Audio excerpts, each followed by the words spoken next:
Hello दोस्तों, আজি আমি আলোচনা কৰিম পৃথিৱীৰ 5টা ভয়ানক গাঁতৰ বিষয়ে অৰ্থাৎ খালৰ বিষয়ে, যাক চাই আপোনাৰ চকুত বিশ্বাস নহয়।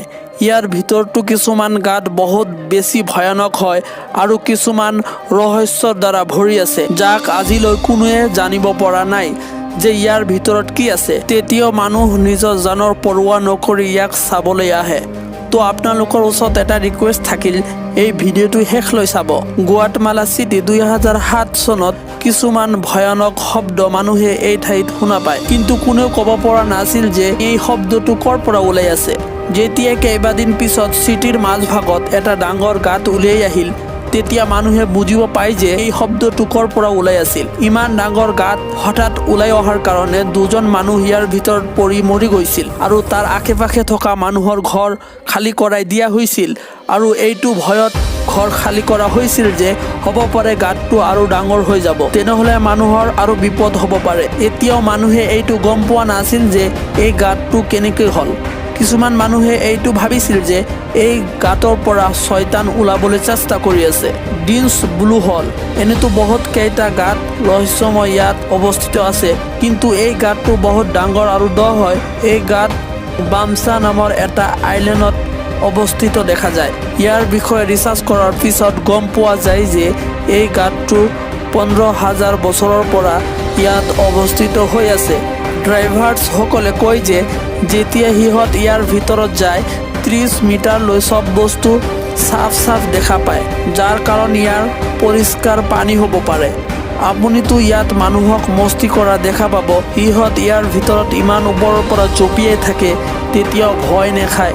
মানুহ ইয়াত ফুৰিবলৈ, সাঁতুৰিবলৈ আৰু মস্তি অৰ্থাৎ এনজয় কৰিবলৈ গৈ থাকে। তো দোস্ত, আপুনি যদি চান্স পায় ইয়াত যোৱাটো পচন্দ কৰিবনে? কমেণ্ট বক্সত নিশ্চয় জনাব। মিম্মা শৃংখল যেতিয়া এই গাঁতটো বিচাৰি উলিয়াইছিল, মানুহে ইয়াক চাই আচৰিত হৈ গৈছিল, কাৰণ ইয়াৰ পানী একদম নীলা ৰঙৰ আৰু পানী পৰিষ্কাৰ আছিল। তেতিয়া মানুহ সদায় সেই ঠাই চাবলৈ ভিৰ কৰা আৰম্ভ কৰিলে। কিছু মানুহতো ইয়াত চমৎকাৰ চাবলৈ আহি থাকে আৰু কিছু মানুহতো ইয়াত এনজয় কৰিবলৈ আহে আৰু ইয়াৰ সুন্দৰতাৰ মজা লৈ থাকে। ইয়াক পৃথিৱীৰ চবতকৈ ধুনীয়া গাঁত বুলি জনা যায়, যাৰ কাৰণে পৃথিৱীৰ দূৰ দূৰণিৰ পৰা মানুহ ইয়াত সাঁতুৰিবলৈ আহি থাকে। চাৰি নামা এইটো ভেনজুৱেলৰ ৰহস্যময় গাঁত হয়, যিটো জংঘলৰ মাজত পোৱা যায়। এই ধুনীয়া গাঁতৰ পৰিৱেশ একদম বেলেগ ধৰণৰ, যিটো আপুনি ক'তো বিচাৰি নাপায়। ইয়াৰ ভিতৰত আপুনি জংঘল, ঝৰ্ণা আৰু ভয়ানক জীৱ জন্তু চাবলৈ পাব। এনেতো মানুহ ইয়াত যাবলৈ নিবিচাৰে, কাৰণ ইয়াৰ আশে পাশে পাহাৰত এনেকুৱা জংলী মানুহ থাকে, অৰ্থাৎ এনেকুৱা আদিবাসী মানুহ থাকে যিবিলাকে মানুহক ধৰি জিন্দা খাই পেলায়। আৰু ইয়াৰ চবতকৈ ওচৰত থকা ৰাস্তাৰ দূৰত্ব 100 কিলোমিটাৰ, যাৰ কাৰণ মানুহ ইয়াত যোৱাটো পচন্দ নকৰে আৰু ভয় খায়। তো দোস্ত, আপুনি কি ভাবে? এতিয়াও এনেকুৱা মানুহ অৰ্থাৎ এনেকুৱা আদিবাসী মানুহ পৃথিৱীত আছেনে যিয়ে মানুহক জিন্দা খাই পেলায়? কমেণ্ট বক্সত নিশ্চয় জনাব। ডোৰ টু হেল যেতিয়া ইয়াৰ আশে পাশে থকা গাঁৱৰ মানুহ এই গাঁতটো বিচাৰি উলিয়াইছিল, ইয়াৰ ভিতৰত জুই থকা নাছিল। চাইণ্টিষ্টসকলে ইয়াৰ ভিতৰত থকা মেথেন গেছ শেষ কৰিবলৈ জুই লগাই দিয়ে আৰু তেতিয়াৰ পৰাই ইয়াৰ জুই কেতিয়াও বুজা নাই আৰু জ্বলিয়ে থাকিল।